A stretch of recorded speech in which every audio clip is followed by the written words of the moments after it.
Hari ini kita masih diberikan kesempatan sama Allah untuk bisa melangkahkan kaki kita ke masjid ini, salat subuh berjamaah, yang kemudian duduk bersibuk di majlis ilmu, majlis yang diberikan kemuliaan oleh Allah dan Rasul. Mudah-mudahan dengan duduk dan hadirnya kita di majlis ilmu ini bagian dari rahmat Allah Subhanahu wa taala. Mudah-mudahan kita diberikan ampunan oleh Allah Subhanahu wa taala. Mudah-mudahan kita senantiasa mendapatkan ampunan dari Allah Subhanahu wa taala. Amin ya rabbal alamin. Salawat beserta salam semoga tetap tercurahkan kepada Nabi kita, qudwah kita, suri tauladan kita, Nabi Muhammad bin Abdullah Rasulullah sallallahu alaihi wasallam, beserta kepada keluarganya, para sahabatnya, dan juga para pengikutnya, yang insya Allah salawat beserta salam ini juga pun tersampaikan kepada kita sebagai umatnya. Mudah-mudahan kita mendapatkan syafaat nanti di yaumil qiyamah. Amin ya rabbal alamin. Ikhwatal iman rahimakumullah jami'an. Masih ingatkah kita akan peristiwa yang pernah terjadi ketika Allah mengusir iblis? Allah melaknat dan mengusir iblis. Lalu kemudian iblis berkata kepada Allah, la aqudanna lahum siratal mustaqim. Kata iblis, wahai Allah, aku akan selalu menghalangi mereka, anak keturunan Adam, dari jalanmu yang lurus. Aku akan selalu menghalangi mereka, anak keturunan Adam, dari jalanmu yang lurus. La'atiyannahum min baini aydihim wa min khalfihim wa an aymanihim wa la tajidu aktsarahum syakirin. Kata iblis, selain daripada aku selalu akan menghalangi mereka dari jalanmu yang lurus, aku pasti akan mendatangi mereka dari arah belakangnya, dari arah depannya, dari sisi kanannya dan dari sisi kirinya. Dan engkau wahai Allah tidak akan mendapati kebanyakan di antara mereka anak cucu Adam yang bersyukur kepada-Mu. Banyakkan nanti anak keturunan Adam wahai Allah, di antara mereka banyak yang tidak bersyukur kepada-Mu. Ini perkataan iblis. Nah, ikhwatul iman, berkaitan dengan masalah ini kita akan membahas tentang al-kabiratul riya was sum'ah. Kemarin sedikit saya sudah sampaikan di khutbah Jumat. Saya ambil sedikit. Sekarang kita jelaskan bahwasanya terjerumusnya seorang mukmin pada perbuatan dosa tentu ada padanya hikmah. Dulu Nabi Adam alaihissalam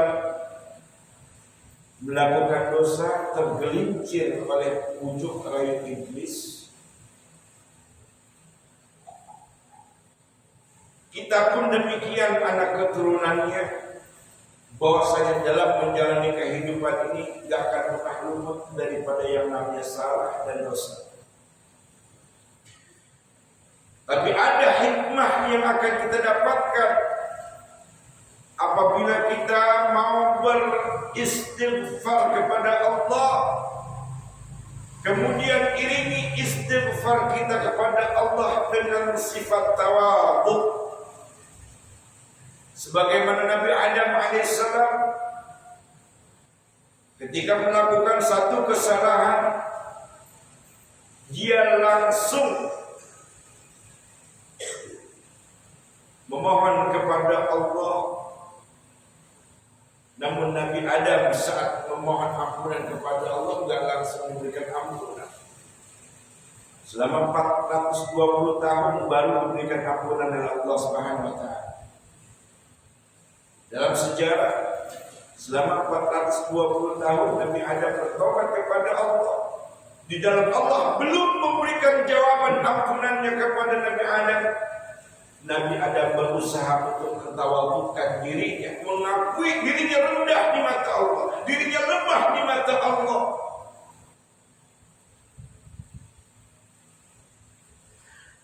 Itulah sebabnya dengan kita melakukan dosa lalu kita ingat kepada Allah, takut akan azab Allah yang begitu berat, kita bertobat. Makanya Nabi Adam itu mengatakan, ya Allah, enak jadi umat Muhammad.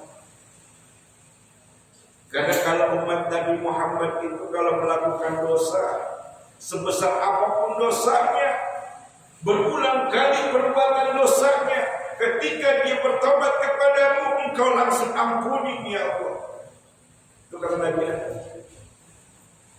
Begitu enaknya umat Muhammad, kata Nabi Adam. Sementara aku bertobat kepadamu melakukan satu kesalahan. 420 tahun engkau baru memaafkan aku atas kesalahan satu yang kuperbuat.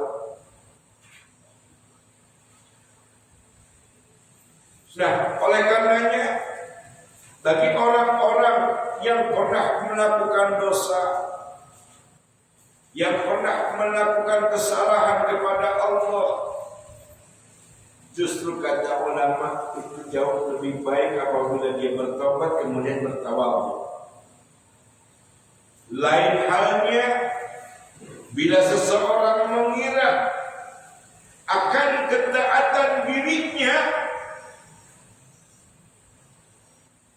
sudah menjadi kebaikan pada dia, yang akan berakibat ujub, riya, sum'ah. Seseorang yang mengakui, wow dia taat, wow dia ahli ibadah, wow gak pernah berbuat dosa, gak pernah berzina, gak pernah mabuk-mabukan, sering ke masjid, sering duduk di majelis ilmu, mengakui dirinya akan sudah merasa taat kepada Allah. Hati-hati dengan yang seperti itu. Karena dari bahasa yang ada pada dirinya mengakui akan ketaatannya kepada Allah, bisa jadi dia akan tergelincir dan terjerumus kepada bangga. Karena salah satu jebakan iblis di awal tadi sudah dikatakan, aku akan mendatangi keturunan Adam dari belakang, dari depan, dari kanan kirinya, aku akan datangi mereka dan aku akan selalu menghalangi mereka. Ini siasat iblis. Makanya kalau ada pendosa, manusia berdosa, ketika dia bertobat, iblis jengkel, iblis marah itu. Nah, dia lebih demen kalau melihat orang yang merasa taat, merasa soleh, merasa ahli ibadah. Iblis demen masuk siasat. Dia tanamkan sifat bangga diri di dalam jiwanya. Bangga akan dirinya karena ketaatan yang dilakukan akan membinasakan dirinya. Orang yang berdosa yang kemudian dia bertobat itu lebih baik daripada orang yang mengakui ketaatannya kepada Allah tapi dia ujub.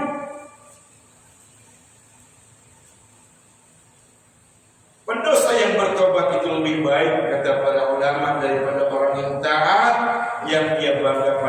dirinya. Ikhwatul iman rahimakumullah jami'an, di antara noda hati yang menjadikan dosa besar kepada Allah, dan dosa besar ini akan membinasakan manusianya, akan membinasakan manusianya sebagai pelaku dari dosa besar ini. Kata Imam At-Tamimi rahimahullah mengatakan, dosa besar yang akan membinasakan manusia pelakunya ar-riya was-sum'ah. Keduanya ini merupakan di antara dosa besar yang akan membinasakan pelakunya. Sum'ah, dia pengen apa yang keluar dari ucapannya, perkataannya, dia pengen orang terkesima mendengarnya. Segala macam bahasa keluar dari lisannya, lalu orang yang mendengar itu akan, wah hebat ini orang bahasanya, wah hebat orang ini dakwahnya, wah hebat ini orang cara penyampaian syiarnya. Sum'ah adalah seseorang yang pengen disanjung, pengen dipuji dan dipuja akibat lisan yang pandai berbicara. Sum'ah. Lalu riya, kita sudah tahu, yang pengen dilihat adalah perbuatan, seperti gerakan sholatnya.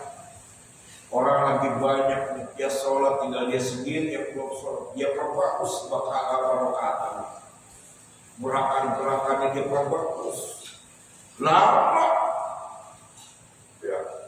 Untuk rukunya lama, untuk sujudnya lama, orang masih banyak di situ. Dia sudah selesai sholat, dia tinggal sendiri, kemudian doanya juga lama. Giliran sendiri ekspres,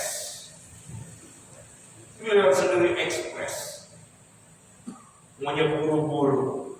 Kalau yang lihat udah buru-buru aja deh. Nah, ikhwatal iman rahimakumullah jami'an, itulah cara iblis memasang perangkap kepada kita anak cucu Adam. Dia gak rela kalau anak keturunan Adam itu mulus ibadahnya kepada Allah, dan dia nggak rela, nggak ridho kalau anak keturunan Adam dimasukkan oleh Allah ke dalam surga. Iblis la'natullah.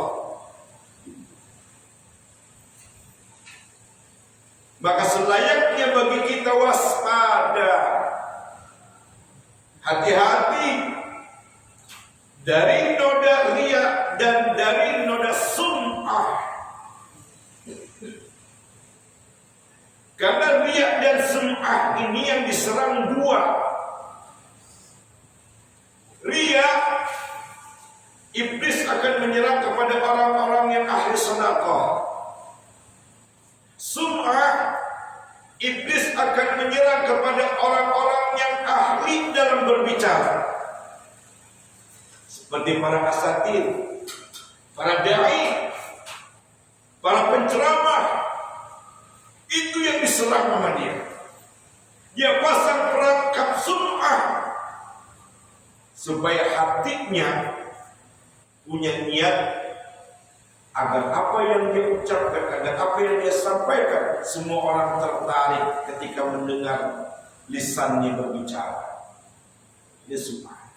Yang diserang adalah para asatir, para ulama, para pendakwah, penceramah, pengisi majelis ilmu, termasuk pengisi majelis ilmu. Makanya iblis apa caranya? Dia banyak datangin ke jamaah, di majlis dia. Ya.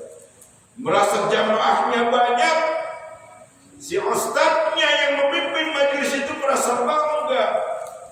Wah, alhamdulillah, jamaah kobar. Coba ustadz yang anu kobar jamaahnya, yang ada pada kabur kalau dia ngisi. Gitu. Itu hati-hati. Serangan iblis lewat situ perangkapnya. Nah, kalau sudah muncul yang namanya bangga diri, ini perangkap iblis. Lalu dia akan menumbuh sebatang yang namanya, lalu batang ini akan bercabang menjadi dua. Perangkapnya sebagai pupuknya adalah bangga diri, kemudian tumbuh menjadi batang, dan batang ini menjadi dua, adalah angkuh dan sombong. Kalau udah merasa bangga diri, jamaah dita'limnya banyak, dia merasa bangga diri dan membeda-bedakan dengan asatidz yang lainnya. Kemudian jamaahnya banyak memujinya, banyak menyanjungnya, banyak pengikutnya. Pokoknya segala macam jamaahnya itu memberikan sanjungan kepada guru itu. Dibeda-bedakan dengan asatidz yang satu dengan asatidz yang lain. Makanya kita jangan terlalu fanatik. Jangan terlalu fanatik kepada siapapun. Bahkan dulu ketika Rasulullah berada di tengah-tengah para sahabat bilang, "Ya Rasulullah, anta sayyiduna, anta sayyiduna, anta sayyiduna." Rasulullah mendengar para sahabat mengatakan demikian, merah wajahnya, marah sambil berucap dengan nada yang keras, "As-sayyidu Allah, as-sayyidu Allah, as-sayyidu Allah." Kata para sahabat, "Ya Rasulullah, engkau adalah Tuhan kami, engkau adalah pemimpin besar kami." Mendengar para sahabat berbicara begitu terlalu menyanjungnya, Rasulullah dengan wajah yang merah, marah, berucap, "As-sayyidu Allah, as-sayyidu Allah, as-sayyidu Allah." Yang menjadi majikan kalian, yang menjadi pemimpin besar kalian adalah Allah, Allah, Allah. Muhammad seorang nabi, Muhammad seorang utusan Allah, tapi dia nggak rela kalau dirinya terlalu dikultuskan, terlalu dimuliakan oleh para sahabat-sahabat. Lah kita yang bukan nabi, cuma sebatas ustaz, itu pun juga orang yang nyebut, jamaahnya yang nyebut, bukan Allah. Apa yang mau dibanggai? Kalau Nabi Muhammad memang Allah yang utus menjadi seorang nabi dan rasul, tapi tawadhu'nya Nabi kita Muhammad SAW luar biasa. Takutnya beliau kepada Allah sangat luar biasa.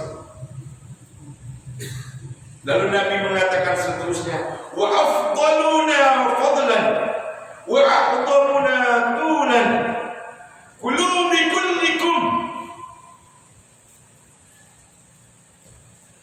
Sahabat bilang ketika Nabi itu habis marah, "As-sayyidina Allah, as-sayyidina Allah." Yang menjadi tuan kalian, yang menjadi pemimpin besar kalian adalah Allah. Sahabat langsung bahasanya ulang, "Wa afdaluna fadlan wa a'dhamuna tulan." Tapi kan engkau adalah yang paling utamakan di tengah-tengah kami ya Rasulullah, yang paling agung kedudukannya di antara kami.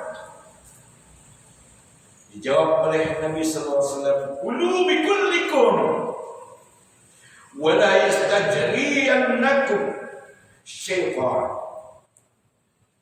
Kata Nabi, ucapkanlah perkataan itu dengan perkataan kalian yang benar.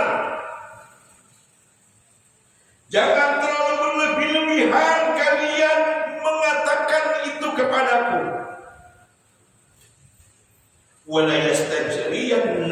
syaitan.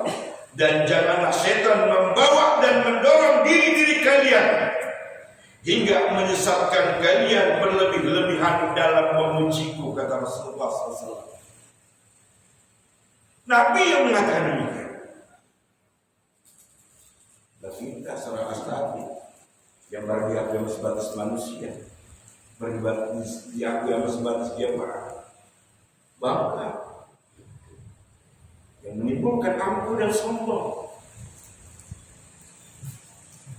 Kata Nabi SAW, kalau sudah bangga diri lalu muncul angkuh dan sombong, maka yang ada dia akan selalu merendahkan orang lain. Orang lain jangan sepele sama dia, jangan kecil sama dia. Wah, Ustaz yang paling hebat, jamaah gua banyak. Yang lain gak dianggap ustaz di mata dia. Alhamdulillah, Rasulullah sendiri marah ketika dipuji, disanjung oleh para sahabat-sahabat. Ikhwatal iman, rahimakumullah jami'an. Di dalam bab ini penulis membawakan firman Allah Subhanahu wa taala dalam surat Al-Kahfi ayat 110. A'udzu billahi minasyaitonir rajim. Faman kana yarju liqa'a rabbih falyamal 'amalan shalihan wa la yusyrik bi 'ibadati rabbih ahada. Barang siapa yang mengharapkan bertemu dengan Rabb-Nya, hendaklah dia beramal dengan amalan yang saleh dan tidak boleh dirinya menyekutukan Rabb-Nya dengan siapapun dalam beribadah kepada Tuhannya. Sebelum ayat ini diwahyukan kepada Nabi SAW, Allah mengatakan kepada Nabi, "Qul innama ana basyarun mithlukum yuha ilayya annama ilahukum ilahun wahid." Katakanlah wahai Muhammad, bilang kepada mereka umatmu bahwa sesungguhnya dirimu itu hanyalah manusia biasa. Bilang kepada umatmu, engkau manusia biasa. Mereka lapar, engkau lapar. Mereka makan, engkau makan. Mereka sakit, engkau sakit. Bilang kepada mereka. Cuman yang menjadikan perbedaan dirimu dengan mereka, engkau mendapatkan wahyu dariku secara langsung. Mereka tidak. Allah yang mengatakan demikian. Nabi Muhammad SAW bilang kepada mereka, wahai Muhammad, kepada umatmu, kau manusia biasa juga seperti mereka. Yang jadi perbedaan, engkau menerima wahyu secara langsung dariku, mereka tidak. Nah, barang siapa yang mengharapkan bertemu dengan Rabb-Nya, kata Allah, bilang kepada mereka juga, barang siapa yang mengharapkan ingin bertemu dengan Tuhannya, dan dia beramal dengan amalan yang saleh. Dan tidak boleh dirinya menyekutukan Rabb-Nya dengan siapapun dalam beribadah kepada Tuhannya. Inti dari ayat ini, maksud dari ayat ini, menjelaskan bahwasanya tidak boleh seorang pun yang memiliki hak untuk bangga diri, meskipun ia nabi ataupun seorang rasul. Karena pada hakikatnya Nabi dan Rasul itu adalah manusia biasa, bagian dari makhluk yang diciptakan oleh Allah Subhanahu wa taala. Adapun sebagai perbedaannya, Nabi dan Rasul menerima wahyu langsung dari Allah. Itulah sebabnya Allah perintahkan kepada Nabi kita Muhammad SAW untuk mengatakan bahwa dirinya manusia biasa. Ikhwatul iman, rahimakumullah jami'an. Kemudian waktu udah 6, saya persingkat aja deh. Perkara yang akan membinasakan manusia ketika bangga diri dia sombong, angkuh, karena ujub, karena sum'ah, karena riya. Kalau memang niatnya seperti itu, ketika menyampaikan ilmu kepada jamaahnya, ketika memberikan sedekah kepada orang-orang yang diberikan sedekah, kalau niatnya untuk menggapai ridha Allah, untuk mengharap bertemunya dengan Allah, kalau niatnya seperti itu amalan soleh yang mulia di sisi Allah Subhanahu wa taala. Tapi kalau niatnya untuk disanjung, dipuji dan dibangga-banggakan oleh jamaah dan juga orang-orang yang diberikan sedekahnya, niatnya itu tetap Allah kabulkan. Dia menjadi terkenal, dia menjadi orang yang dermawan di mata manusia, menjadi seorang asatidz yang dimuliakan oleh manusia, jamaah-jamaahnya. Terkenal dia, sengaja Allah berikan keterkenalan mereka, ketenaran namanya, viral namanya, diberikan oleh Allah. Tapi kelak yaumil qiyamah, kata Allah Subhanahu wa taala, orang-orang seperti itu akan aku binasakan. Sebelum aku binasakan, aku hinakan mereka di yaumil qiyamah. Aku hinakan mereka. Mau, ini perangkat iblis. Hati-hati. Hati-hati perangkat iblis. Termasuk pada saya yang menyampaikan ilmu, saya juga harus hati-hati. Bahwasanya ini perangkat iblis tentang bangga diri. Alhamdulillah, jangan sampai saya bisa bangga diri, aku akan mengakibatkan saya aku dan semua. Alhamdulillah. Mudah-mudahan kita semua terhindar dari perbuatan-perbuatan ini. Mudah-mudahan teman-teman yang lain seperjuangan membela agama Allah juga diberikan perlindungan oleh Allah Subhanahu wa taala, tidak memiliki sifat bangga diri. Mudah-mudahan kita diselamatkan oleh Allah Subhanahu wa taala. Dan dosa besar ini yang akan dibinasakan oleh Allah, dibinasakan oleh Allah, dihinakan oleh Allah nanti di yaumil qiyamah. Kita nggak tahu bagaimana cara Allah menghinakannya kelak nanti di yaumil qiyamah. Tapi nanti orang-orang jamaah yang pernah menyanjung dia, yang pernah memuji-muji dia, diperlihatkan oleh Allah. Doh, gurumu yang dulu kamu sanjung-sanjung, yang dulu kamu puja-puja, yang dulu kamu bangga-banggakan, lihat, hari ini aku hinakan, kata Allah. Hari ini aku hinakan, kata Allah. Setelah dihinakan, lalu langsung disempurkan sama Allah ke neraka jahanam. Na'udzubillah min dzalik. Lalu kemudian bagi orang-orang yang riya, orang-orang yang sum'ah, ketika nanti mereka dihadapkan kepada Allah, Allah dengan nada keras mengatakan, kalian waktu di dunia niat kalian adalah riya dan sum'ah. Kalian minta pertolongan kepada orang-orang yang melihat kalian, kepada orang-orang yang selalu mendengar ocehan kalian. Kalian minta pertolongan padanya, atau silakan. Nanti Allah itu. Dulu kalian di dunia, kalian sholat, kalian baca Quran, kalian melakukan amal-amal soleh, kalian ingin dipuja, dipuji, disanjung, dan ingin dibilang dermawan. Sekarang kalian bilang pada mereka, minta pertolongan sama mereka. Silakan. Dibentak oleh Allah nanti di yaumil qiyamah. Sebuah penghinaan. Sebuah penghinaan yang pertama. Yang kedua, Allah Ta'ala. Setelah itu disempurkan oleh Allah ke dalam neraka jahanam. Makanya kata Allah, barang siapa yang berharap berjumpa dengan Rabb-Nya, lakukanlah amal soleh yang baik, yang niatnya tujuannya untuk menggapai ridha Allah, mengharap bertemu dengan Allah dengan amalan yang baik tanpa menyekutukan Allah dengan makhluk. Hati-hati, yang memuja, yang menyanjung itu pun juga hati-hati.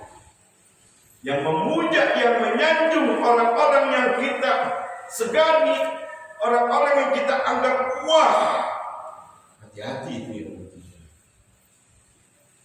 Bisa jadi dia bagian dari orang-orang yang mensyirikkan Allah. Harusnya kan yang pantas dipuja dan dipuji, yang disanjung hanyalah Allah Rabbul Alamin, bukan makhluk. Hati-hati bagi orang-orang yang memuji. Makanya ketika ada sahabat yang mengatakan kepada sahabat yang lain, kebetulan pada saat berkata demikian Rasulullah lewat. Lalu Rasulullah langsung memotong omongan mereka, celaka kamu. Coba kamu bilang sekali lagi,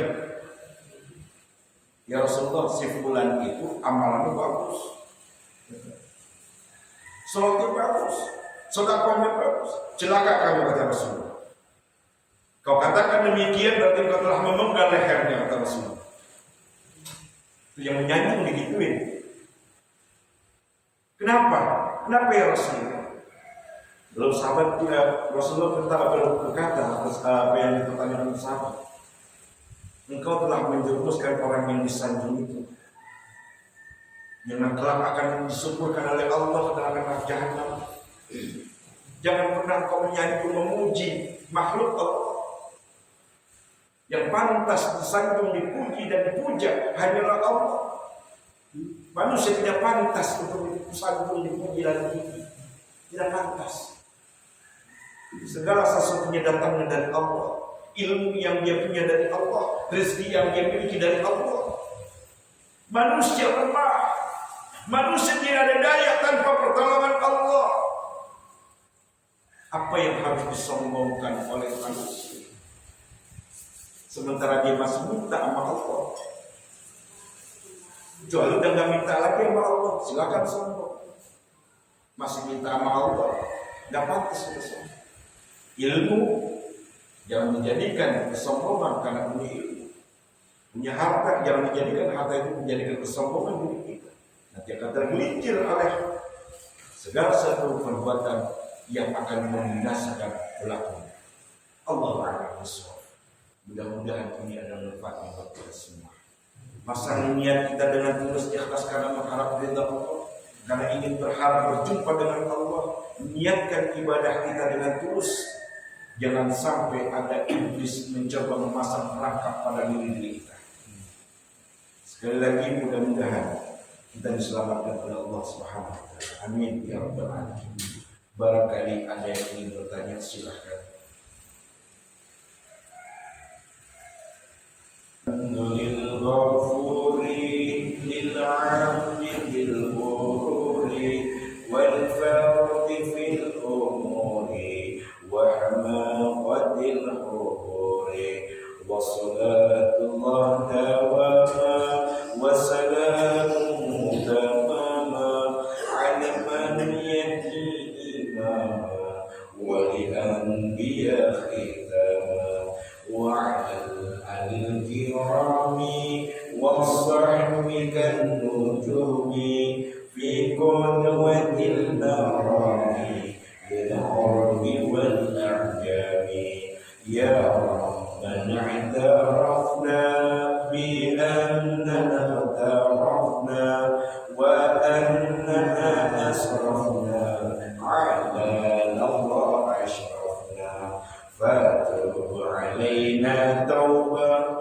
تغسل كل حوبة واستر لنا العورات وآمن الروعات واغفر لوالدينا ربي ومولودينا والأهل والإخوان والسائر الخلان وكل ذي محبة أو جيرة أو صحبة والمسلمين أجمع آمين ربي يسمع فضلا وجودا منا لا باكتساب المنا بالمصطفى الرسول نحظى بكل سر صلى وسلم ربي عليه عد الحب